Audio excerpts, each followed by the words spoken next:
Hi అండి, welcome back to one more mini vlog. So ఈ vlog ఏంటంటే mid night 12కి అయితే క్రేవింగ్స్ అయితే వచ్చాయన్నమాట. నాకు అప్పుడప్పుడు అట్లా వస్తూ ఉంటాయి. సో ఇప్పుడైతే ఐస్ క్రీమ్ తినాలనిపించింది, అందుకని చెప్పి నైస్ అని చెప్పి కేపీహెచ్పీలో అయితే ఉంటుందన్నమాట, అక్కడికైతే వచ్చాము.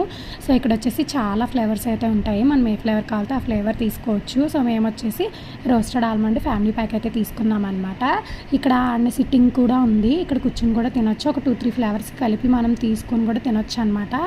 అంబియన్స్ అయితే చాలా బాగుంది, గ్రీనిష్గా మొత్తం అంతా బాగుందన్నమాట. సో మేమైతే ఇంటికైతే తీసుకొచ్చేసుకున్నాము. నాకైతే అప్పుడప్పుడు అట్లా అనిపిస్తూ ఉంటుంది అనమాట, ఒక్కొక్కసారి ఒక్కొక్కటి అట్లా తినాలి అని చెప్పి. సో మీకు కూడా అంతేనా? మిడ్ నైట్ ఎంతమంది ఇట్లాగా క్రేవింగ్స్తో తింటూ ఉంటారు ఖచ్చితంగా కామెంట్ అయితే చేయండి. ఐస్ క్రీమ్ ఎంతమందికి ఇష్టమో కూడా కామెంట్ అయితే చేయండి. సో మా బుడ్డి తల్లికి అయితే స్వీట్ అయితే అస్సలు పడదనమాట, ఫస్ట్ నుంచి కూడా స్వీట్ తిందు, చాలా తక్కువ. సో ఇప్పుడు కూడా పెడదామని ట్రై చేస్తే పక్కకి తిప్పేస్తుంది. సో అంతే అండి, ఇంక ఈ వీడియో బాయ్ బాయ్.